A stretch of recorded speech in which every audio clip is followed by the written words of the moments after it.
Number 1. The friendly grocery store trap. Picture this. You walk into your local grocery store for a loaf of bread, and 3 hours later you're staggering out with bread, chips, scented candles, an inflatable pool, and a deep sense of shame. This is not an accident. Grocery stores are basically Disneyland for psychological manipulation, minus the roller coasters and plus the existential dread at the self-checkout. First, the layout is a psychological chess match. Bread and milk, the things you probably came for, are usually placed as far apart as humanly possible and often at the very back of the store. Why? Because walking there forces you through aisles packed with impulse buys. You came for calcium, but you're leaving with 3 kinds of artisanal hummus. Then there's the smell game. Bakeries are often placed near the entrance, so the scent of warm bread smacks you in the face the second you walk in. Your brain, primitive as ever, goes, "We are safe, there is food, let's get all the food." Add in slow music, yes, slow music, because it literally slows down your walking pace, making you linger longer and buy more. Oh, and those special offers?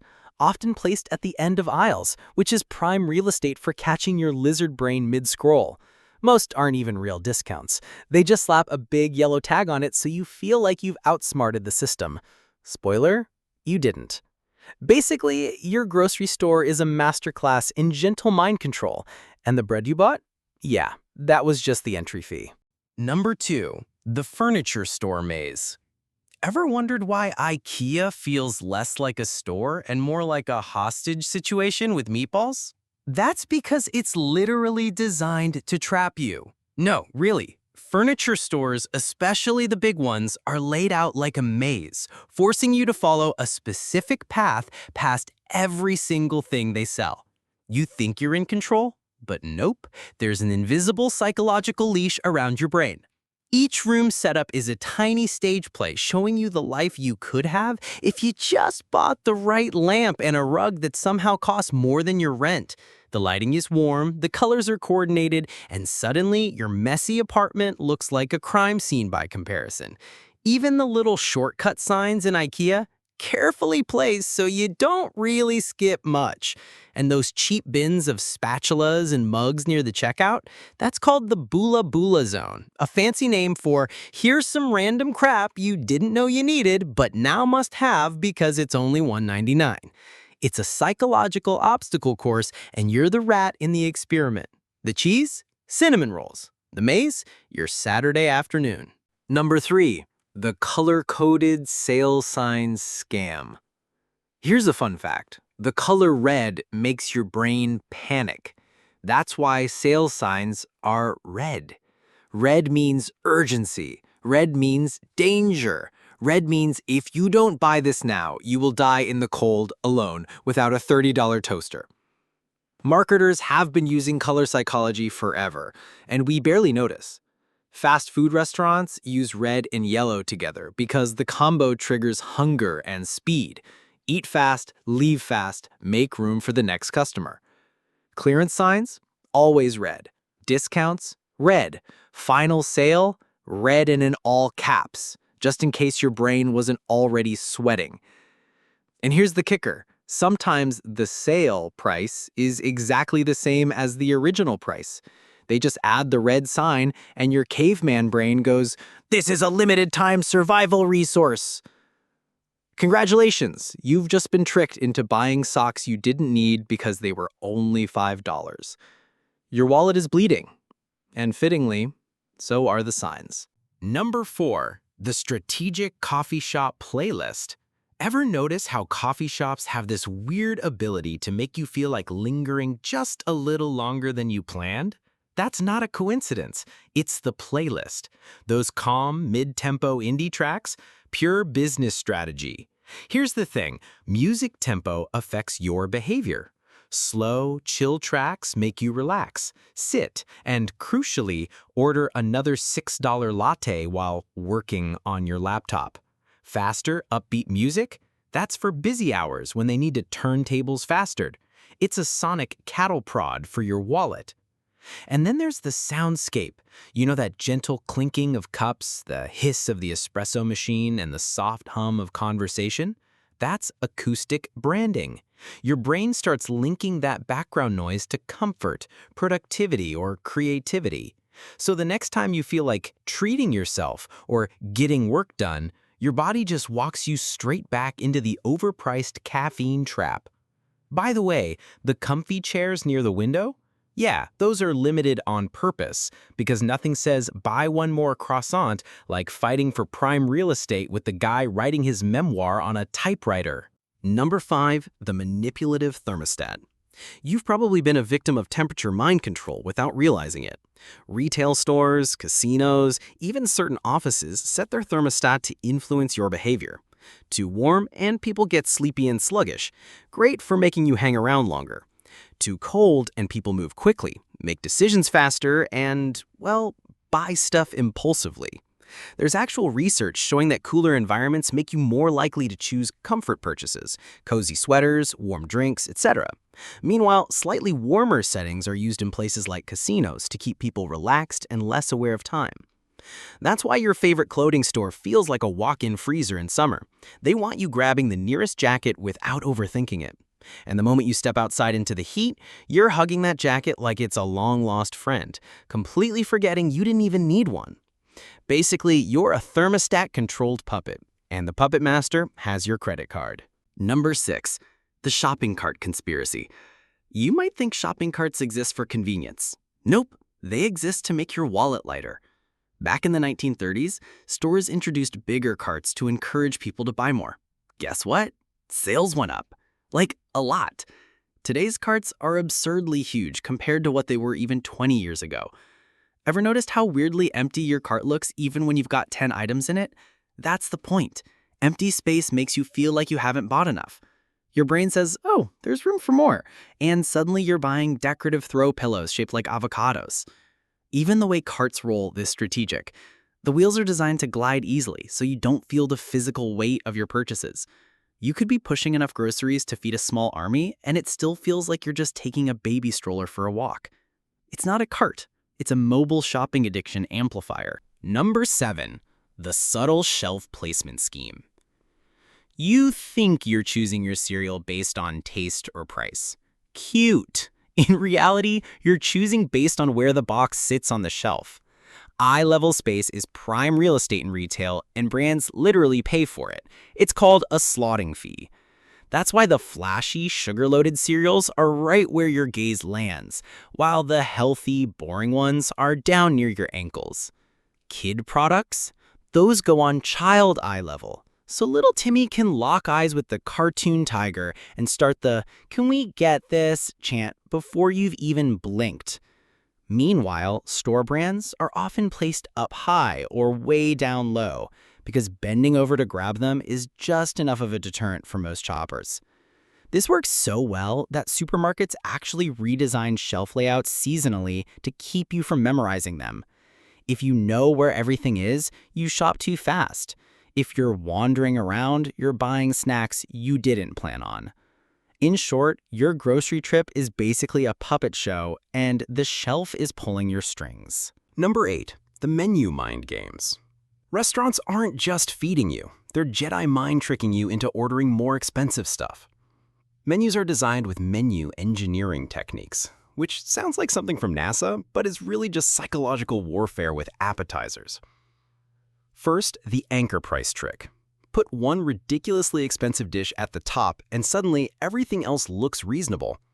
That $48 lobster pasta? Not so bad when it's next to the $120 chef special. Then there's the strategic placement of high-margin items in the sweet spot of the menu, usually the top right corner or right where your eyes naturally land. And don't get me started on descriptions. You're not buying mashed potatoes. You're buying hand-whipped Yukon Gold potatoes with a hint of rosemary and a kiss from the chef. Studies show fancy wording can increase sales by up to 27%. Oh, and they often remove the dollar signs entirely. Why? Because seeing dollar signs reminds you you're spending money. Without it, your brain goes, sure, let's get the truffle fries. It's basically free. Number 9. The public bathroom mirror trap. Ever walked into a store bathroom and been greeted by perfect lighting and a mirror that makes you look 20% better than reality?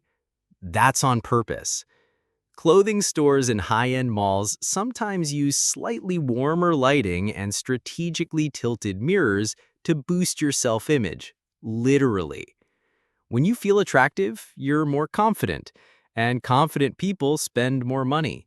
You're more likely to buy that dress if you think it's making you look like a movie star instead of a tired raccoon. And yes, some fitting rooms use the same trick. Just enough light to flatter without showing too many flaws.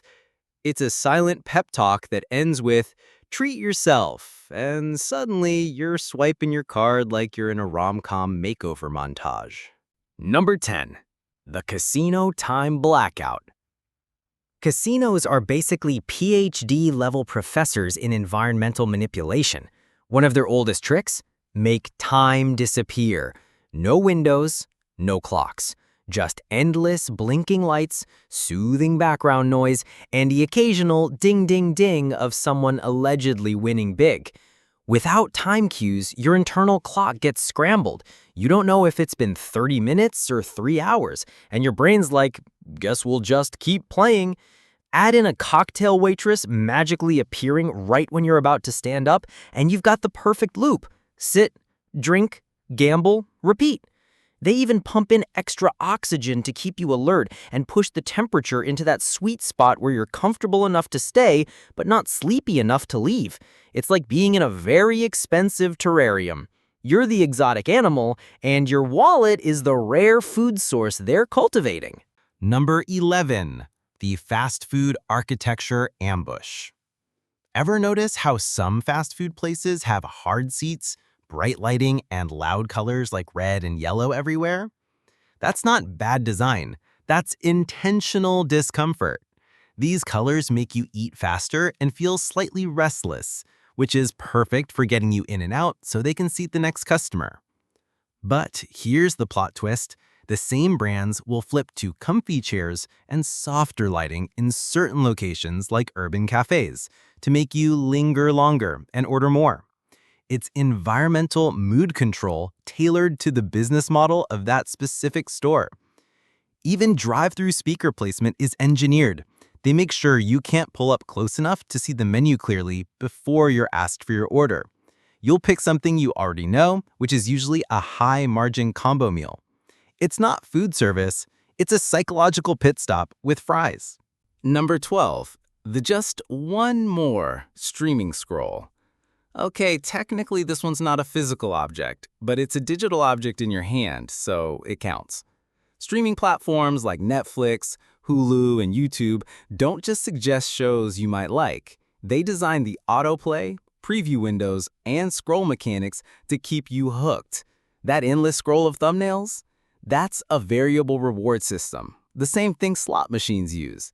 Sometimes you see something you really want to watch. Sometimes you don't. That unpredictability keeps you scrolling. And those little 5-second countdowns before the next episode starts, that's engineered to bypass your decision-making. By the time you think, maybe I should stop, you're already knee-deep into episode 4 at 3 a.m. They've basically turned your evening into a controlled lab experiment, and the hypothesis is always, will they watch one more? The answer is yes. Yes, you will. Number 13. The hotel minibar trap. You open that tiny fridge in your hotel room, and boom! It's like a convenience store at a baby with your credit card debt. But here's the kicker. Minibars are designed to bypass your rational brain entirely. First, the packaging is intentionally smaller than normal, which makes it look less indulgent and easier to justify. It's only a tiny bottle of wine, you tell yourself, ignoring that it costs more than an entire vineyard tour. Then there's the convenience factor. The effort of leaving your room, putting on shoes, and finding a cheaper snack is enough of a barrier that your brain says, just grab the $7 peanuts. Some hotels even put weight sensors under the snacks, so the second you lift that Snickers bar, it's charged to your room whether you eat it or not. That's not hospitality, that's legal pickpocketing. It's the culinary version of an ambush. You didn't plan to spend $35 on 3 Oreos and a Diet Coke, but here we are. Number 14. The gas station impulse gauntlet. Filling your car with gas is boring. You're stuck, waiting, which is why gas stations make sure you have a direct path from the pump to aisles of shiny, sugar-loaded distractions. The placement is key. Candy at kid eye level, energy drinks right by the counter, and all the overpriced car gadgets in the front display. The lighting is bright, the colors are bold, and the snacks are often limited edition flavors you'll never find anywhere else. That's scarcity marketing. It makes your brain think, better grab it now, just in case. Even the smell of fresh coffee near the register, pumped on purpose because the scent of coffee is scientifically proven to increase impulse buying.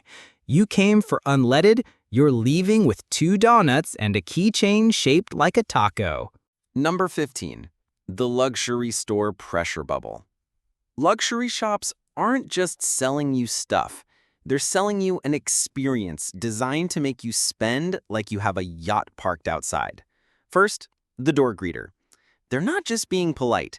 They're subtly locking you into a social contract. Once they've acknowledged you, your brain feels awkward about leaving without buying something. Then the store is quiet, uncomfortably quiet. You hear your own footsteps, which makes you hyper-aware of yourself. That self-consciousness, it pushes you to justify being there by purchasing. The lighting is surgical. Each product spotlighted like it's in an art gallery. And the staff will call you by name if they can, because personal attention makes saying no feel harder. It's like emotional blackmail wrapped in a velvet box. That's all for today. I'll be making similar videos in the future. Subscribe to see them.